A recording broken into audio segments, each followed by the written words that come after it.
केरल के लोकसभा चुनाव नतीजों ने सत्तारूढ़ एलडीएफ की टेंशन बढ़ा दी है। लोकसभा चुनाव में पार्टी का वोट शेयर तो गिरा ही है, वहीं इजावा समुदाय के लोगों ने उनकी जगह बीजेपी को वोट दिया है। सत्तारूढ़ एलडीएफ केरल में 20 में से केवल एक सीट ही हासिल कर पाई है। उसके लिए यह परिणाम एक कुशल अभियान और प्रमुख निर्वाचन क्षेत्रों में प्रमुख उम्मीदवारों के होने के बावजूद आया है। 2019 के विपरीत इस बार एलडीएफ की ये हार हैरान करने वाली है।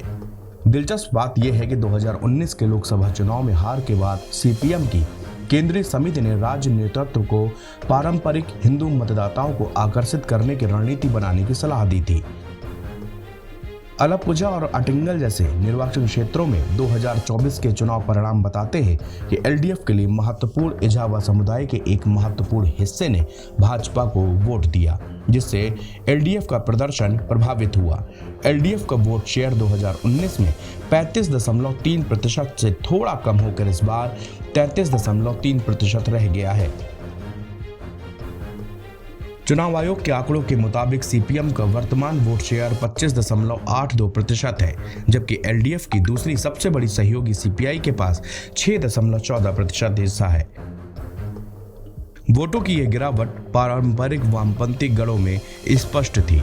उदाहरण के लिए कन्नूर के थालीपरंबा को देखें, जो राज्य सचिव एमवी गोविंदन द्वारा प्रतिनिधित्व किए जाने वाला सीपीएम का गढ़ है। यहां यूडीएफ उम्मीदवार के सुधाकरन ने 8,787 वोटों से जीत हासिल की है।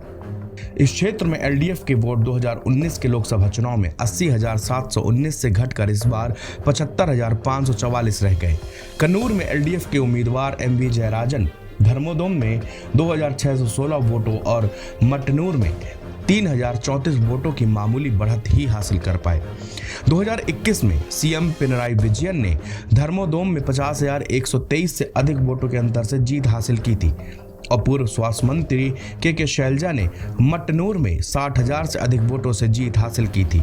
इसके अलावा 10 निर्वाचन क्षेत्रों में वामपंथी उम्मीदवारों को 1 लाख से अधिक वोटों के अंतर से हार का सामना करना पड़ा।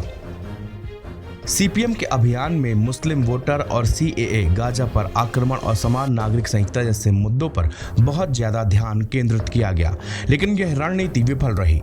पार्टी को कासरगोड में से पलक्कड़ तक फैले मालाबार क्षेत्र में एक भी सीट नहीं मिली, जहां मुस्लिम आबादी काफी ज्यादा है।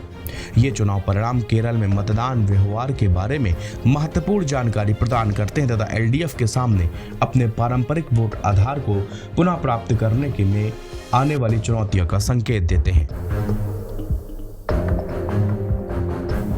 एनबीटी ऑनलाइन की रिपोर्ट।